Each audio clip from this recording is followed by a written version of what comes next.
Bienvenue chers Padawan en développement web, c'est Natri.js et aujourd'hui nous allons voir comment lier notre fichier CSS à notre fichier HTML. C'est un problème récurrent soulevé par de nombreux débutants sur les forums. C'est le moment d'apporter une réponse claire et précise. Pour ce tuto, nous utiliserons Visual Code Studio, c'est mon éditeur préféré si vous avez déjà vu mes autres vidéos, et je vous incite à le télécharger et à commencer à l'utiliser. On utilisera également l'extension Live Server qui permet de réactualiser notre page HTML à chaque enregistrement. Donc, tout d'abord, commençons par créer un nouveau dossier. Alors, on va l'appeler tuto CSS. Je le prends, je les glisse dans mon Visual Studio Code, et nous pouvons dès à présent commencer à faire nos premiers fichiers. Donc, on va créer un fichier index.html. Et si vous utilisez Visual Code Studio, vous savez qu'on peut utiliser les raccourcis emmet qui nous permettent de générer directement le contenu obligatoire d'une page HTML. Donc il suffit de faire point d'exclamation, on appuie sur Entrée et nous avons déjà le doctype, le HTML, la langue, on va la mettre en français. Nous avons déjà notre head qui contient les métachargets pour utiliser les accents, le viewport pour utiliser le viewport qu'on ne va pas utiliser, et ainsi que le titre. Donc on va l'appeler tuto lien CSS. Voilà pour ça. Ensuite, nous allons mettre juste un titre H1 qu'on va mettre. On va mettre quoi? Bienvenue sur mon super site HTML CSS. Allez, on rajoute ça pour le fun. D'ailleurs, j'ai fait une petite faute ici. Il manque le L en renommé, même si c'est pas très grave. Voilà, comme ça, nous avons un vrai fichier HTML. On enregistre avec CTRL S et on garde le rendu sur notre navigateur. Moi j'utilise Google Chrome. Donc ceux qui utilisent Live Server, si vous ne savez pas comment l'installer, comment il fonctionne, allez voir mes autres vidéos, je les mettrai en lien. Donc il suffit de faire un clic droit, on fait Open with Live Server, on attend que ça s'ouvre, et voici mon super site. Alors on va grossir tout ça. Voilà, on va laisser comme ça. Et maintenant, nous allons s'attaquer au CSS. Alors, il y a plusieurs manières de faire du CSS. Et il y en a 3 exactement. Et je vais vous montrer les 3 méthodes. Alors, la première méthode, c'est la méthode au début du CSS. Donc, ça date de 10 ans. Donc, il fallait mettre directement toutes les informations dans les balises. Il n'y avait pas de fichier CSS externe. Donc, comment on faisait ça? Par exemple, si je veux centrer mon bienvenue sur mon super site, eh bien, il fallait faire une balise center. Voilà, donc on va entourer notre H1 de cette balise. Voilà, j'enregistre, on regarde le résultat. Et voilà, j'ai mon texte qui est bien centré. Ensuite, si je voulais changer la couleur, et bien pareil, il fallait mettre ça dans la balise. Donc il fallait faire une balise fonte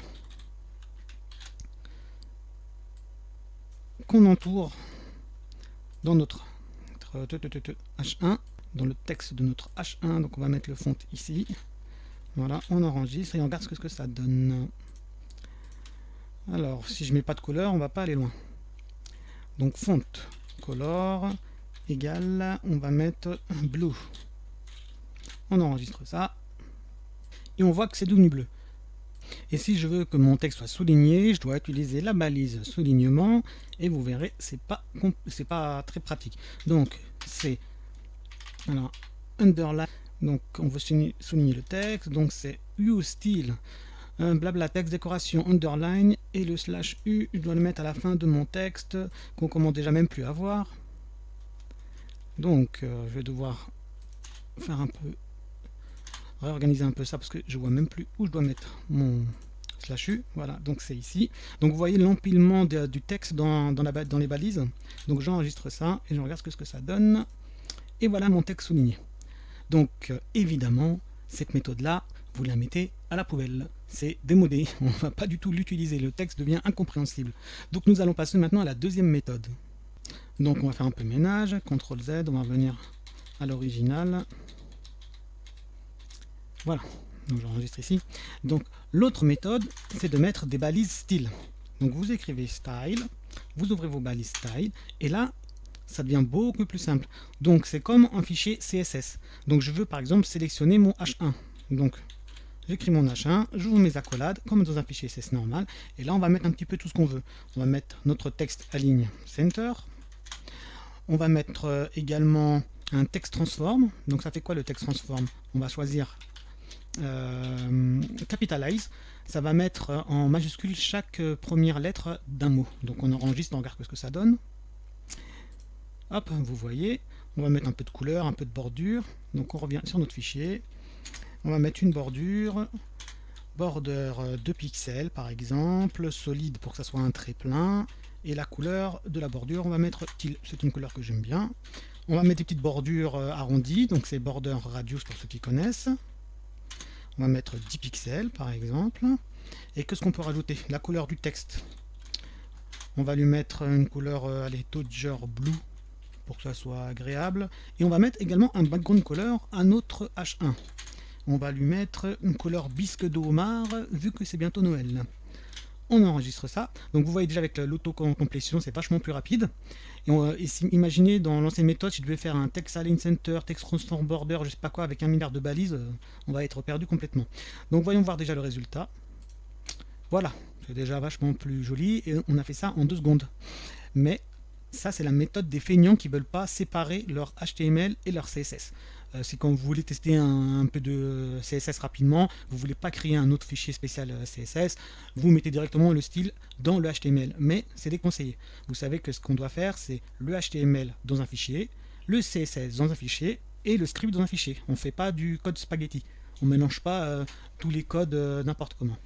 Donc nous allons passer maintenant à la 3e méthode. On va mettre ça en commentaire. Voilà. Donc cette fois-ci, nous allons mettre notre fichier CSS dans un fichier à part. Donc on va créer un nouveau fichier, on va l'appeler style.css. Voilà, donc il est ouvert. On va copier le code de tout à l'heure, donc c'était celui-ci, et on va le mettre dans notre fichier. Voilà, j'enregistre. Qu'est-ce qui se passe? Allons voir s'il y a une chose. Donc vous voyez, il n'y a plus rien du tout, il n'y a rien qui fonctionne. Pourquoi? Parce que mon CSS n'est pas lié à mon HTML. En fait, le HTML, il ne sait pas qu'il doit aller chercher le CSS quelque part. Donc nous allons lui donner l'information tout de suite. Donc on revient. Et voici la méthode. Donc tout se passe dans le head que vous voyez ici, là, à n'importe quel endroit. Vous devez faire link. Si vous avez directement Visual Studio Code, vous choisissez link CSS. Automatiquement, il va vous créer une balise link avec une référence pour un fichier style, qui n'est pas obligatoire, hein, et un href qui contient style.css. Donc si vous l'avez appelé d'une autre même manière, votre fichier par exemple, si vous l'avez modifié, alors modifier, renommer, vous avez rajouté un S, bah là il faudra rajouter un S également. Voilà. Donc on enregistre et on regarde si ça fonctionne. Donc on y va, et là ça fonctionne parfaitement. Donc pourquoi il y a quand même des erreurs quand les débutants tentent cette méthode? Ben, je vais vous expliquer. Soit c'est une erreur de nommage, soit c'est une erreur au niveau de où ils ont mis leur fichier. Il y a pas mal de monde qui font en fait un dossier CSS. Là, j'ai créé un nouveau dossier CSS. Je mets mon fichier style à l'intérieur. Hop, va dedans, toi. Voilà, oui, je veux le déplacer. Donc cette fois-ci, vous voyez, le fichier style.css n'est plus au même endroit que index.html. Et bien là, ça va nous faire des problèmes. J'enregistre. Donc on voit qu'en fait notre fichier CSS n'est plus du tout pris en compte. Donc si on ouvre la console en appuyant sur F12 qui nous permet d'avoir pas mal d'informations, on voit que nous avons des erreurs. Refusait to apply style from blablabla tuto style.css. Voilà, il nous dit qu'il ne peut pas appliquer le style de ce lien parce qu'en fait il n'y a rien du tout. Donc parce que notre fichier style.css n'est plus à cet endroit-là. Donc il faut qu'on fasse une modification. Donc comment faire ça? C'est pas compliqué, hein, comme tout à l'heure. Hein. Donc ici, notre fichier n'est plus directement à la racine, au même endroit que index, mais il est dans un autre endroit qui est css, style.css. Donc là, j'enregistre et on regarde ce que ça donne. Et vous voyez, cette fois-ci, j'ai plus d'erreur, tout fonctionne parfaitement. Petite remarque, pour ne pas se tromper dans l'arborescence de nos fichiers, sachez que tout est toujours par rapport à l'index.html, que ce soit le style ou les scripts, lorsque vous liez des fichiers, c'est par rapport à sa position. Si par exemple j'avais mis index au même endroit que style dans le dossier CSS, je n'aurais pas dû préciser qu'on est dans un dossier CSS. Alors, il va comprendre automatiquement que le fichier style, c'est celui qui est dans le même endroit que notre index. Donc ça, c'est très important. Si vous voulez plus faire ce genre d'erreur, vous pouvez installer l'extension, pour ceux qui utilisent Visual Code, qui s'appelle Path. Alors, Path Autocomplete. Voilà. Vous pouvez installer ces petites extensions. Elle permet en fait de compléter automatiquement nos chemins. Donc si je reviens dans mes fichiers, donc on efface tout ça. Et on met cette fois-ci ./ et directement il nous propose les dossiers. Donc nous on va aller dans le dossier CSS et on va prendre le fichier style.css. on enregistre le tout, on regarde ce que ça donne et on voit que tout fonctionne parfaitement. Donc très pratique pour plus se tromper dans les chemins de nos fichiers. Je vous encourage également donc à l'installer. Voilà, ça sera tout pour cette vidéo. J'espère que vous avez compris le principe et que vous ferez plus ce genre d'erreur. Donc je vous dis à bientôt pour d'autres vidéos, et si vous avez aimé celle-ci, n'hésitez pas à mettre un pouce bleu et des commentaires et tout ce que tout le monde demande, les abonnements et compagnie. Ça me donnera plus de visibilité. Allez, je vous remercie et à très bientôt.